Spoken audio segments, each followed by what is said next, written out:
it's time to talk about the real world of professional wrestling with the Total Smark and Drew Green.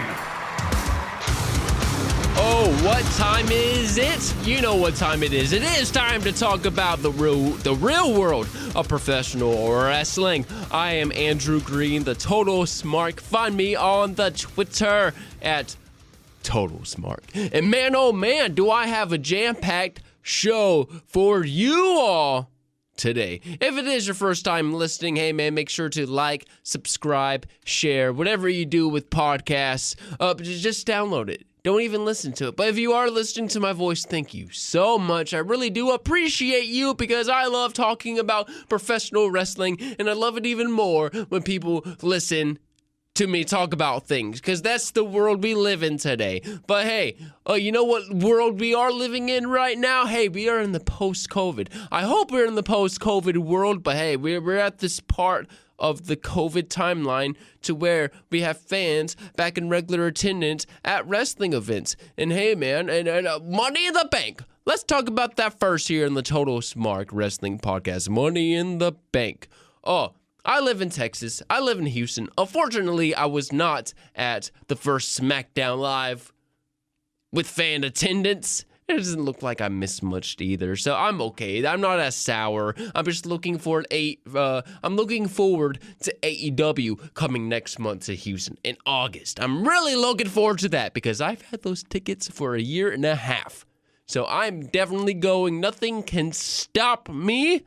Knock on wood. I hope so. But hey, Money in the Bank with fans down there or up there.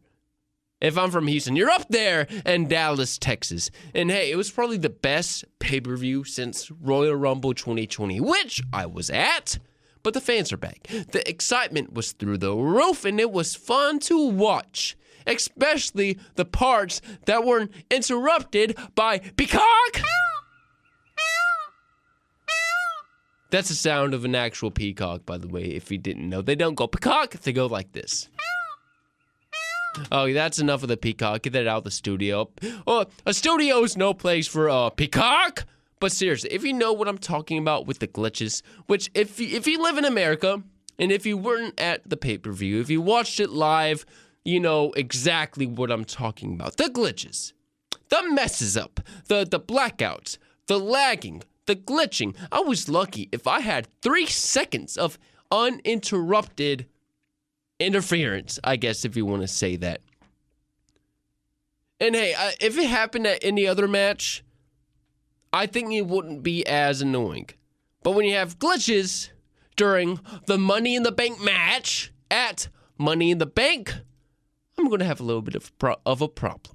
I had to go back and watch the first half of the match because I wanted to see what was going on. I wanted to see how the wrestlers were being reacted to by the fans. And I couldn't watch that at first because the fans were making, the stupid glitches were making it difficult to watch. And I don't know how much WWE paid Peacock for this deal, but hey man, it probably wasn't enough to where they didn't care if us fans wanted to see good wrestling live as it happened without interruptions. But hey, if there was any other time with the glitches happening, I didn't mind if it would have happened during the Rhea and Charlotte match. That would be me saying it before the match even happened. Because if you wanted to ask me what was the match of the night from Money in the Bank, you know what? I'm just going to say it. You know, I've hated watching this feud since it happened, but and from day one of me starting this podcast, the Total Smark Wrestling Podcast, I've talked about this feud on every episode because it was just stupid. It was painful to watch. But honestly, Charlotte and Rhea was probably one of the best matches of the night from Money in the Bank. I know, right? But dude, that match was a clinic. Are you kidding me? That match was a clinic. I mean, seriously, well, we finally found out who the heel and babyface were. Because Charlotte, when she's in front of the crowd, with a little bit of freedom, you know, she can react to the crowd. She can feed off the crowd. And she did by flipping them off when they said, "We want Becky." She flipped them off. She was being hated.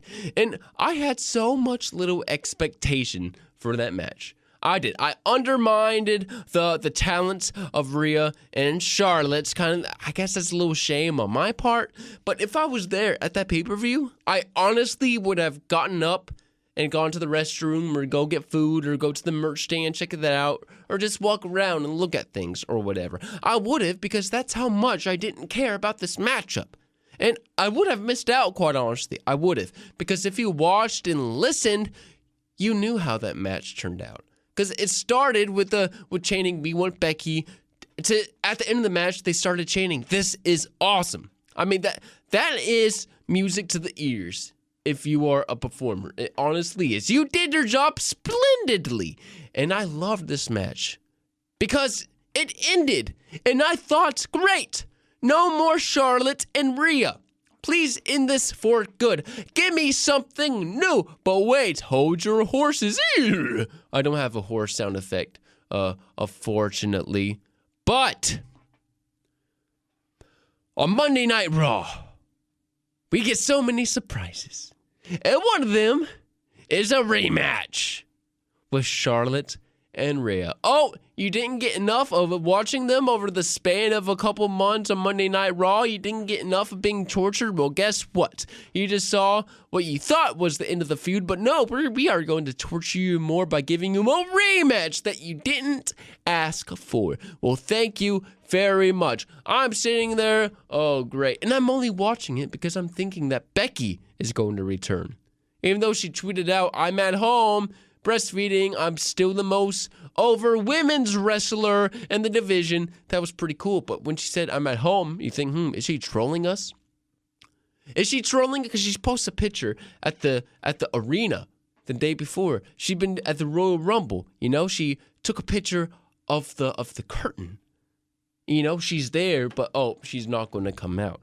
But hey, now she's saying she's from home. But what if she comes out? What if she's doing that reverse psychology thing on us? Is Becky going to return? I don't know. But I'm just sitting there watching. We're back to square one, honestly, with this feud between Charlotte and Rhea. This match happens. They're still being brats to one another. They are unwatchable once again. Oh, someone save me. I need a hero to come and save me. But wait, what's this? Is it a bird? Is it a plane? Is it Superman? Is it a superhero? No, it is Miss Money in the Bank, almost a superhero, Nikki Ash, to come out and save the day. 1, 2, 3, boom! I didn't care about the DQ finish with Charlotte and Rhea. I didn't care that Rhea suddenly forgot about her injured knee and managed to pick up Charlotte. I don't really care that Charlotte wasn't really all that beat up. And I don't care that she was struggling in the pinfall and could have broken that fall on a normal day. Just end this, please. Nikki Ash, I love you. You know why I love you? You are relatable. You're just a chick that likes to dress up and go out to Comic Palooza for the day. That likes to cause, maybe you would go over the weekend. You seem like a chick that would buy the weekend pass to Comic Palooza or San Diego Comic-Con or wherever. The random one happening in, I don't know, Fayetteville, Louisiana. It's a place like that. You just seem like a chick that would go to any Comic-Con you find out there. But it doesn't matter. I love you. And you know what? She doesn't have, where's my superhero music? Come on, there we go. Yeah, I'm still talking about you, Nikki Ash. But you know what? She doesn't have any superpowers.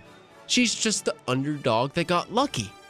And that is more investing than what we've been seeing over the past few months. This rubbish between Charlotte and Rhea. The goth girl. The cheerleader chick. You don't like him either way because one's just preppy and one's just stark. He doesn't like anybody. But Nikki Ash, you are my hero, really.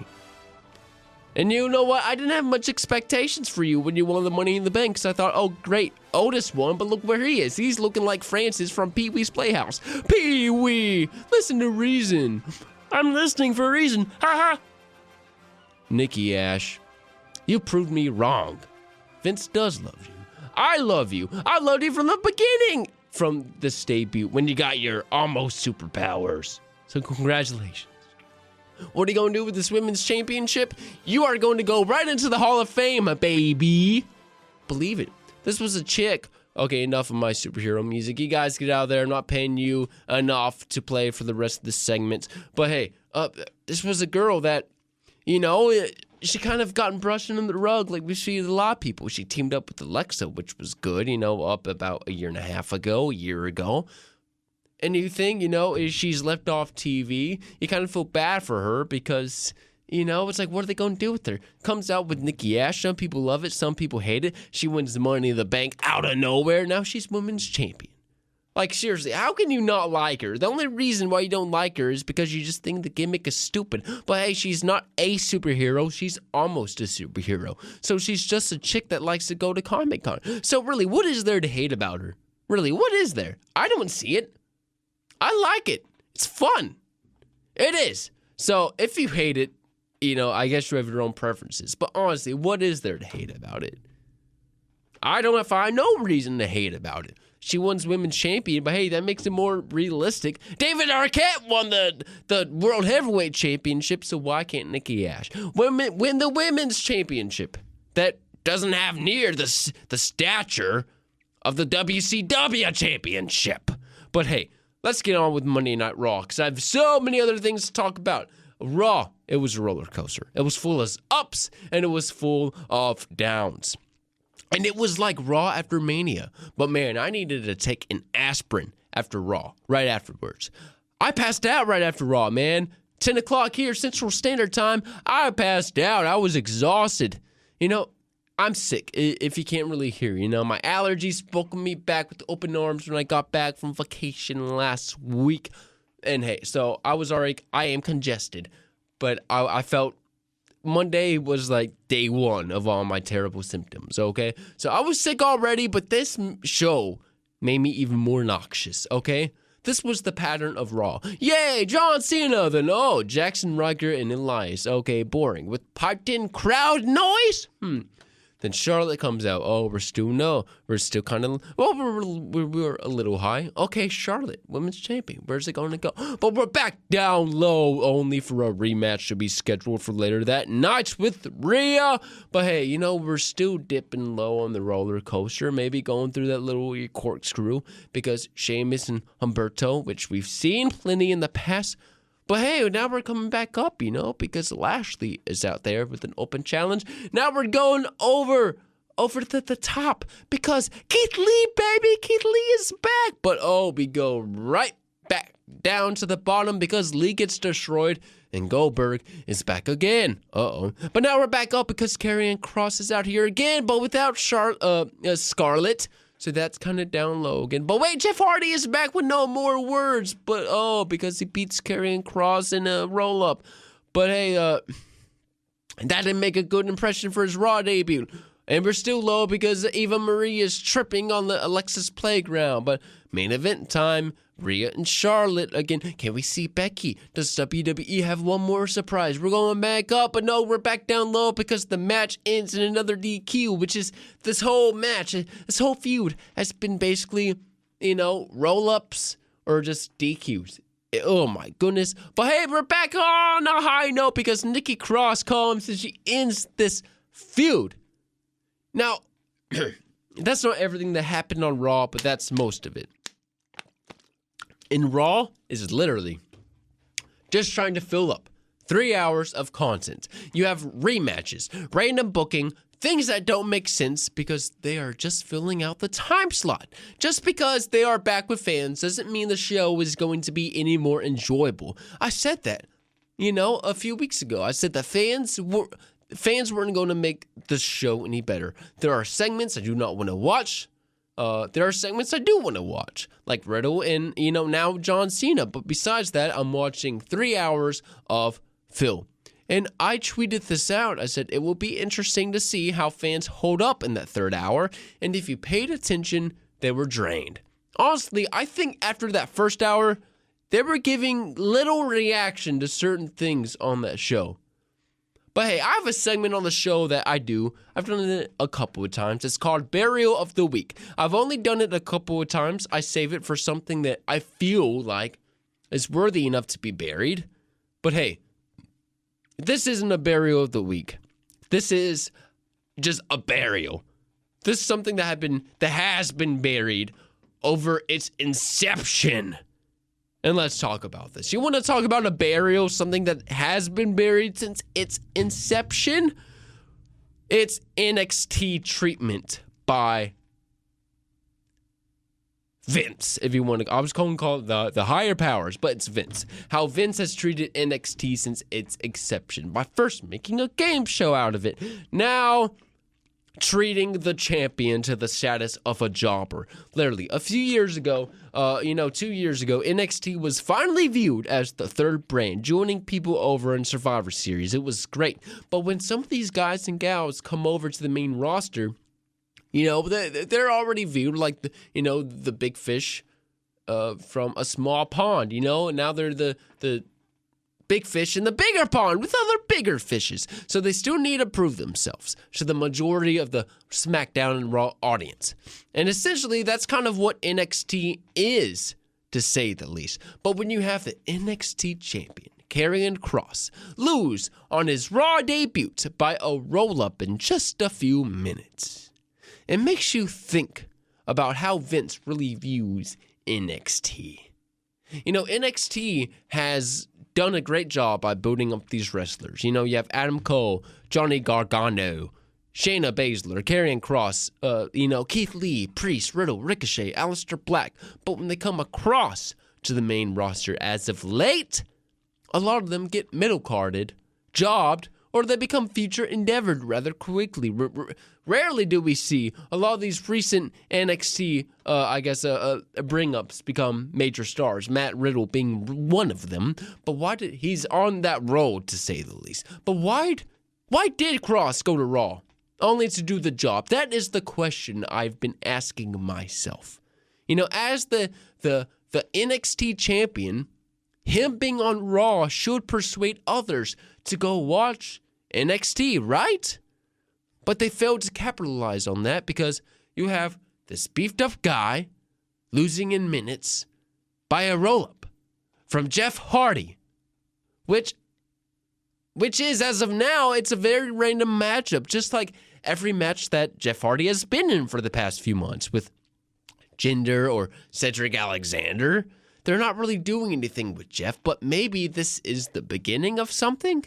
Maybe Kross comes back to SmackDown, demolishes Hardy, anything to make him seem more dominant, because to the non-NXT viewer, he doesn't seem like the guy who destroyed 4 guys at TakeOver. He doesn't seem like a guy that choked out Samoa Joe. He doesn't seem like a guy that ended NXT the other day, beating down William Regal and walking to his car with the thunder going on in the background. You see the lightning in the background. It was so cool.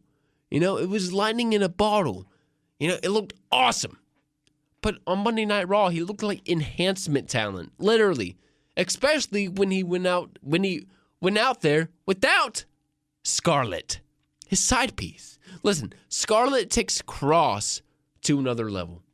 She compliments him so well. I mean, he's a mean, tatted up, muscular guy with a beautiful woman on his side that gives me the creeps, quite honestly. She adds epicness to his entrance, and when Kross is standing face to face with an opponent, she's usually standing in the middle looking at Kross like she's feeding him power, and when she looks at his opponents, she stares holes through them. WWE botched this Raw debut of Karrion Kross. What we saw on Raw, this is the Kross that we saw on Raw a few years ago when he was a enhancement talent or a jobber. And as a viewer of NXT, WWE did a poor job with handling Kross. And this is what I think about it exactly. This is what they did. They flushed him down the toilet. They treated him like poop. Terrible. Disgraceful, NXT. Vince, shame on you. And Kross looked like an imposter of himself. And Vince, this just shows that he doesn't respect NXT because NXT is a better show. The best WWE show than Raw and SmackDown. And I don't think that sits well with Vince. Clearly it doesn't. or else he will be treating these guys like the champions they are. And hey, if Vince has a Thanksgiving dinner, I bet it is awkward when he's sitting right next to Triple H.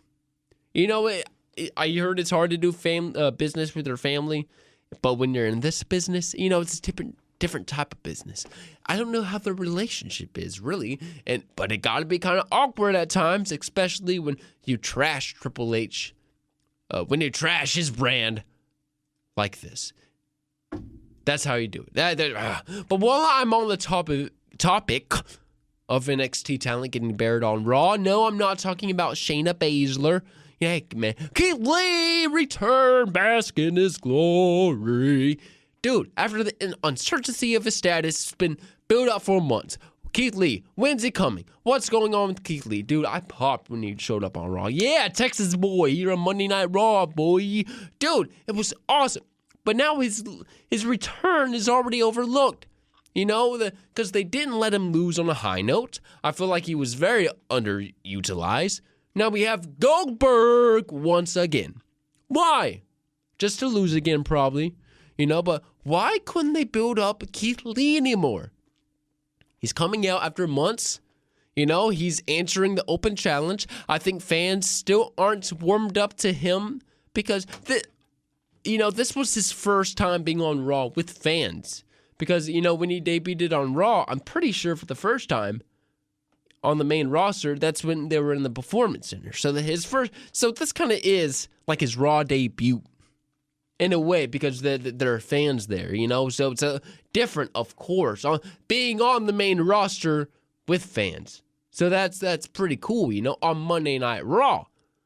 But hey, you know, they do the match. Bobby is still dominating, like he should be. Bobby's the champion. It made me uncomfortable watching him versus Kofi because he threw him around like a rag doll. Seriously, Bobby should be dominating. But this is Keith Lee. Keith Lee made Bobby look tiny. Seriously. Keith Lee looks huge compared to Bobby. And Bobby isn't a small guy. That guy is ripped, but he looked tiny compared to Keith Lee.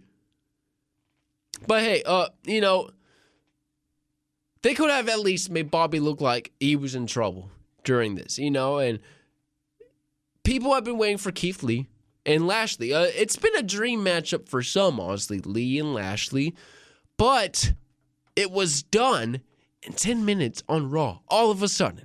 And Keith Lee gets out of the Hurt Lock, which looked great, but now he loses by a spear, which didn't look all that bad to Keith Lee, quite honestly. And he loses. And now Old Man Bill turns off the Godsmack in his garage, you know. He puts his Bud Light down. He puts the old NFL game on pause to walk out of his man cave and to do a title match in 3 minutes. This man doesn't have a good track record as of late. Goldberg does not. He loses to Braun and Drew. You know, why is Goldberg here? I want Brock. Brock is what the people want. Not the old dinosaur Goldberg who was pouncing around Nitro during the Attitude Era. Think about it. You know, when did he make his debut? 97, 98? I'm 24. I was born in 97. Think about it. When I was born, that's when Goldberg was saying, "Who's next?" Does that make you feel weird when I say that?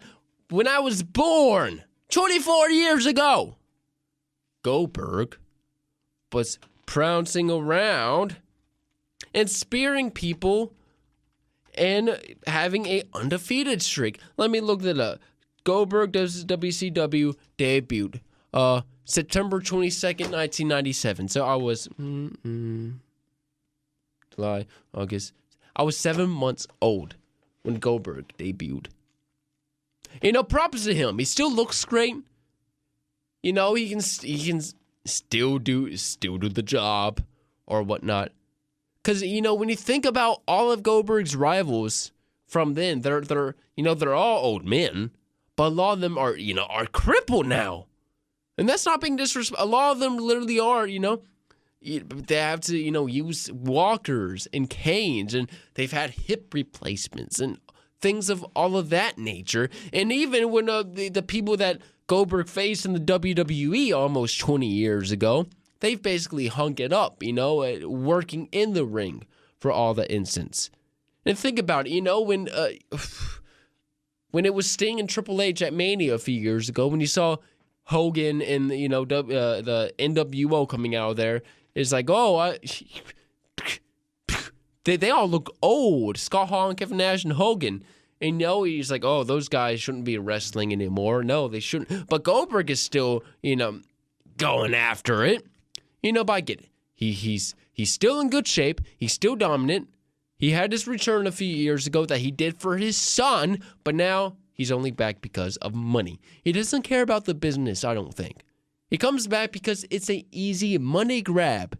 Every time he shows up, he's in a title match. And SummerSlam doesn't need Goldberg because we are going to have John Cena and Roman and Edge and Seth Rollins. We do not need Goldberg. I don't want Goldberg. I get why they've booked him in the past, but I don't want him. He's not necessary. But as long as Vince is there, we are going to keep seeing Goldberg. And if we know anything about Vince McMahon, he is probably going to have his head frozen and put in a robot and continue to run the show. In case that ever happens, I've already come up with a promo for a future WrestleMania. Here you go. This Sunday, for the first time ever in the year 2066, WrestleMania goes to Branson. Yeehaw! Live from the Dolly Parton Stixie Stampede, Goldberg goes one-on-one with Rey Mysterio the Fifth for the WWE World Heavyweight Undisputed Paul Heyman Universal Championship in a no DQ stretcher match with special referee, The Undertaker.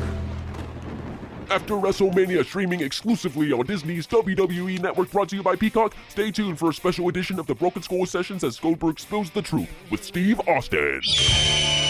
At 100 years old, you're still going strong, but when is it time to ride off into the sunset for good? And streaming exclusively on Vice, Dark Side of the Ring kicks off its 30th season with a special two-part episode titled The Invasion of Goldberg, featuring Jim Cornette. We're talking about a man that speared the Grim Reaper himself. He would literally sign out of the nursing home and ride his Harley to wherever Mania was, squash whoever, win a belt, and be back in his bed by 7:30. I've never seen anything like him in my 40 years of being in the wrestling business. This Sunday, don't miss this Goldberg-themed weekend starting with WrestleMania 84, followed by the Broken Skull Sessions and a special two-part season premiere of Dark Side of the Ring, brought to you by Fast and Furious Generations, streaming now. Do you get it? Branson, Missouri. You know why it's in Branson? 2066, Goldberg will be 100. And if you ever been to Branson, Missouri, it's a lot of older people go there. And so that's where I will probably be in 2066. Going to see WrestleMania in Branson at Dolly Parton's Stampede. It's a very bluegrass town, but I like Branson. I've been there a couple of times. But hey, man, that's what you get. Steve Austin still sounds good in 2066. I think he'll be over 100. Jim Cornette's still kicking around. His voice he's surviving on helium. He has oxygen. It's filled up with helium, though. Helium and oxygen. So it makes his voice just a little bit higher. But hey, Goldberg, when's that man ever going to stop? No, as long as Vince McMahon is still around, and fans still seem to like him. The internet community, not really much. I guess I'm one of those people. It's just not needed. I'm more of a Brock guy when it comes to cash grab money grabbers. I'm more of a Brock guy when it says it like that. Yeah, they're in their own category. Money grabbers. Brock or Goldberg. I'm more of a Brock guy. He still has a lot of stuff to do. And he can still be in a lot of more intriguing stories with people. People ask for Brock. They didn't ask for Goldberg. But hey, you know what would be awesome? But I think about who is Big E going to go after. I'm happy for Big E. I'm glad he won the Money in the Bank briefcase. Who's he going to go after? Well, which belt means more? I get that doesn't really have to do with this story, but if I won the Money in the Bank briefcase, if I was Big E, I would ask myself which belt means more at the time. Because depending which belt you have at the time determines, I guess, how big of a champion, like what's your legacy as a champion going to mean, And on one hand, I do see him going after Bobby. It would be a great matchup. It would be a heck of a match. I mean, Bobby has more history with the New Day. even though Bobby got beat by Xavier Woods. But, dude, Bobby destroyed Kofi, like I said. Boom, like a rag doll. This could be Big E's way to avenge Kofi. But then Big E is on SmackDown. Roman Reigns is the guy to seek after because this guy, he's wreaking havoc on SmackDown. Big E is the perfect guy to come in and say, hey, hold on, I'm going to put a stop to your reign. But with Goldberg back, you know how over Big E would be if he cashed in. That pop would be huge. And, if he cashed in on Bobby and Goldberg. And, I get why there are two belts. The WWE Championship holds more history. It's the belt of wrestling. It's the most coveted belt in wrestling. But the Universal Championship holds more sovereignty at the moment because of Roman. Roman has made the belt what it is. And if you get to consider what it would do for either story and for either character, it would be a great matchup with Big E and Roman. With Roman and Big E would be a bigger babyface and Roman would be a bigger heel.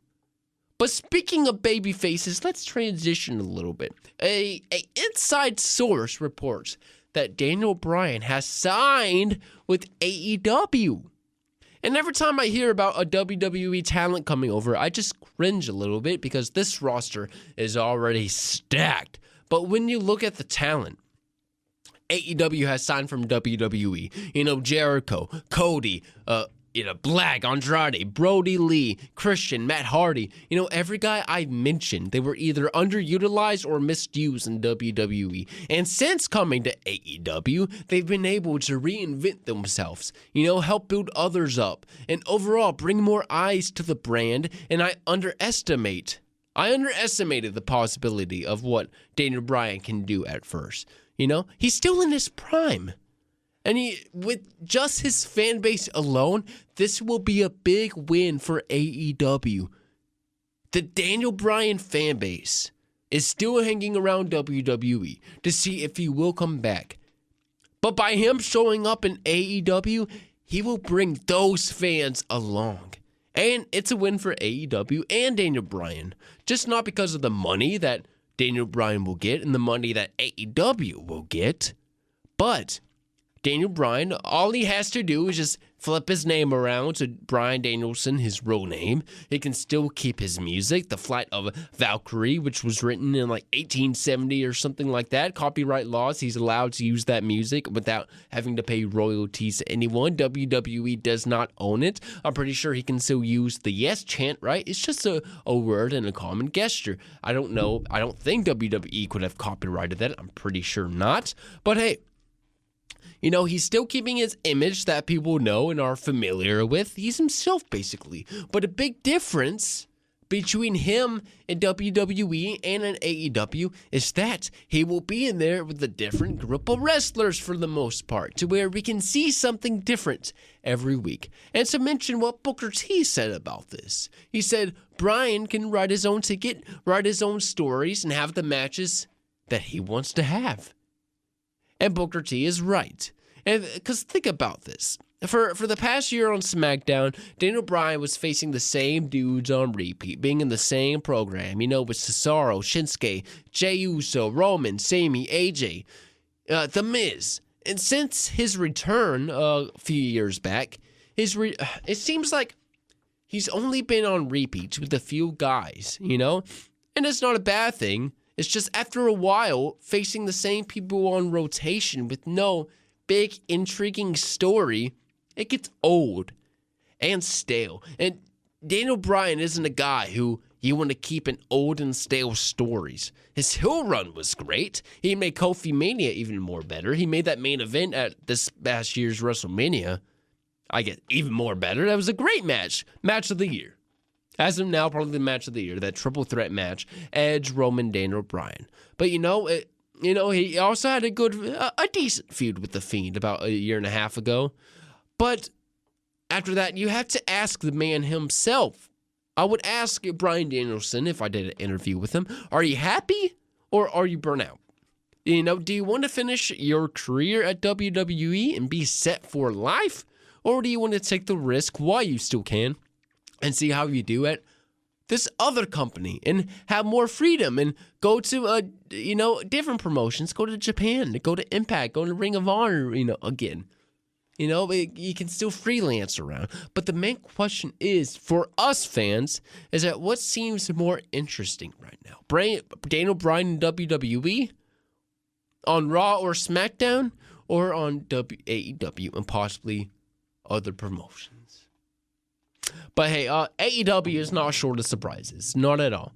Because we saw a surprise, I tell you what, with Nick Gage and Jericho. Nick Gage coming out, dude. And this whole thing, this 5 labors of Jericho, with MJF saying, you are going to face 5 guys. Well, we think, great. We got Shawn Spears, Wardlow, the FTR, and Tully Blanchard. There we go. We got your 5, Jericho. What? So as Shawn Spears comes out, oh, great. Okay, he's going to bring out, Tully Blanchard is your next guy to face. No, Nick Gage comes out. I was shocked. What? And Nick Gage, it's so much mainstream attention now that people know who he is, especially AEW fans that, pay attention to other things happening outside. They're more hardcore wrestling fans in AEW. Nick Gage is the wild card. And, I'm excited for that, man. And this is one of the best differences, the major differences between AEW and WWE. AEW isn't afraid to get dirty. Literally, on Dynamite, Mox stuck a fork into Lance Archer's head. Gage appeared on TV with a pizza cutter. He ain't there to eat pizza. He ain't there to have a pizza party, man. He's going to use that pizza cutter to tear up Jericho. And, hey, Jericho said that next week is going to be the most hardcore that Jericho has ever been. And we've seen barbed wire on AEW, barbed wire bats, barbed wire mats, barbed wire ropes, barbed wire brooms, and now, more silverware. And AEW must have a registry at Bed Bath & Beyond. Like, for real, man. It's getting very ECW 2.0. And I think that you have certain people in AEW who are trying to bring that ECW vibe to AEW. Especially since you have Taz that's a part of the company. But what did WWE do with ECW back in the mid to late 2000s? It's a shame what they did. I understood that what they were doing with it by, making it a developmental brand. But when you have that name of ECW with all the legacy it has, they tarnish the name of ECW by having it on Sci-Fi and having zombies on it and just making it a developmental brand. But AEW is paying its proper respects to ECW by having a, Texas Death Match on a Wednesday night with the crowd chanting AEW and with Mox and Archer bleeding and flipping each other off. It's not a family-friendly show, I can tell you that much. And I think this would make most people, a lot of people, that are sitting at home flipping through channels, makes them stop and see, whoa, what's going on here? AEW has a lot of advantages over, WWE. They have a lot of advantages over AEW, but AEW has one of the things, and that is the ECW spirit, that hardcore spirit, that indie spirit, the demographic. And you go back and watch, the ECW One Night Stand 0506, and it's clear how the ECW fans feel about WWE. And if you were to book AEW and WWE inside the Hammerstein Ballroom, who do you think would get the bigger reaction? Ooh, that'll be an interesting show, to say the least. But hey, man, this is going to conclude the Total Smark Wrestling Podcast for this week. Hey, thanks for listening to me as I literally push through this podcast with my tarnishing voice. It is more sore than it was when I started this. I'm congested still, but thank you so much for listening to me, man. Follow me on Twitter at Total Smart. Make sure to subscribe, share, like. Hey, still got a special surprise coming in a few weeks. It's a little delayed, but hey, still gonna happen. I keep my promises. Thank you for listening. God bless. Take care. I will check you out later. Peace.